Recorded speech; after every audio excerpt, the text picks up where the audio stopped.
Hi everyone, welcome to my YouTube channel. இன்னைக்கு நம்ம garlic cheese bread எப்படி பண்ணலாம்னு பார்க்கலாம். இதுக்கு தேவையான பொருட்கள் நான் description boxல கொடுத்திருக்கேன், செக் பண்ணிக்கோங்க.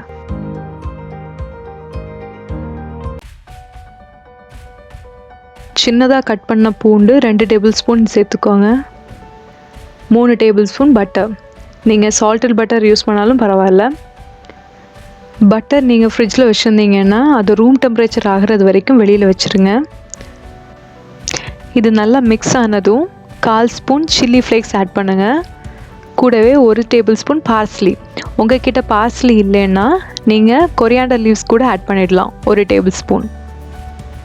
அன்சால்டட் பட்டர் யூஸ் பண்ணிங்கன்னா கொஞ்சமாக உப்பு சேர்த்துக்கோங்க. நல்லா மிக்ஸ் பண்ணிவிடுங்க. கார்லிக் பட்டர் நம்ம இப்போ ரெடி பண்ணிட்டோம். நான் மில்க் பிரெட் 4 ஸ்லைஸ் எடுத்திருக்கேன். அதில் நம்ம ப்ரிப்பேர் பண்ணி வச்சுருக்கிற கார்லிக் பட்டரை நல்லா ஸ்ப்ரெட் பண்ணி விட்டுடலாம்.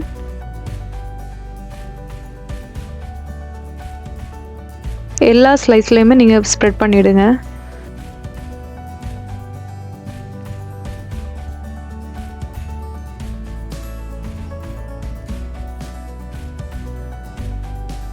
இது நம்ம சீஸ் ஆட் பண்ணிடலாம். சீஸ் ஆட் பண்ணுறதுக்கு நான் இங்கே கொஞ்சம் மொசரல்லா சீஸ் எடுத்திருக்கேன்.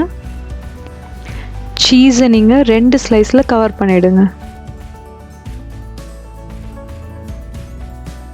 கொஞ்சமாக ஒரிகானோ சேர்த்துருக்கேன்.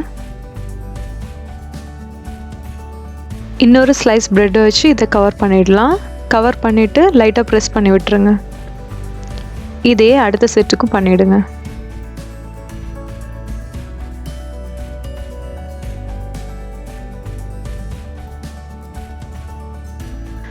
பிரெட் டோஸ்ட் பண்ணுறதுக்காக நம்ம பேனை ஹீட் பண்ணிடலாம். கார்லிக் பட்டரை நம்ம ப்ரெட்டோட எல்லா சைட்ஸ்லேயுமே ஸ்ப்ரெட் பண்ணிடணும். அதுக்காக நம்ம இப்போ ஸ்ப்ரெட் பண்ணாத சைடில் கார்லிக் பட்டர் வச்சு கவர் பண்ணிடலாம். இந்த சைடை இப்போ டோஸ்ட் பண்ணிவிடுங்க. இதே மாதிரி இன்னொரு செட் ப்ரெட்டுக்கும் இதே பண்ணிவிடுங்க. பேனை கவர் பண்ணி 1 நிமிஷம் வச்சுடுங்க. இன்னொரு சைட்லேயும் பட்டரை ஸ்ப்ரெட் பண்ணிவிடுங்க.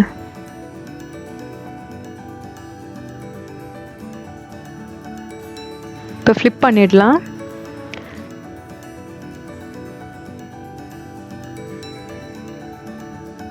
இதை இன்னும் 1 நிமிஷம் கூட டோஸ்ட் பண்ணிவிட்டு நம்ம பிளேட்டில் மாற்றிடலாம்.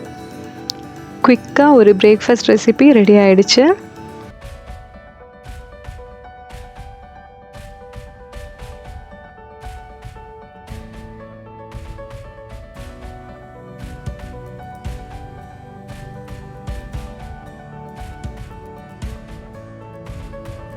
ரொம்ப டேஸ்டியான கார்லிக் சீஸ் பிரெட் தயாராகிடுச்சு. இந்த ரெசிபியை நீங்கள் ட்ரை பண்ணி பார்த்து உங்களுடைய கமெண்ட்ஸ் சொல்லுங்கள். இந்த வீடியோ உங்களுக்கு பிடிச்சிருந்துன்னா லைக் பண்ணுங்கள், ஷேர் பண்ணுங்கள், மறக்காமல் சப்ஸ்கிரைப் பண்ணிவிடுங்க.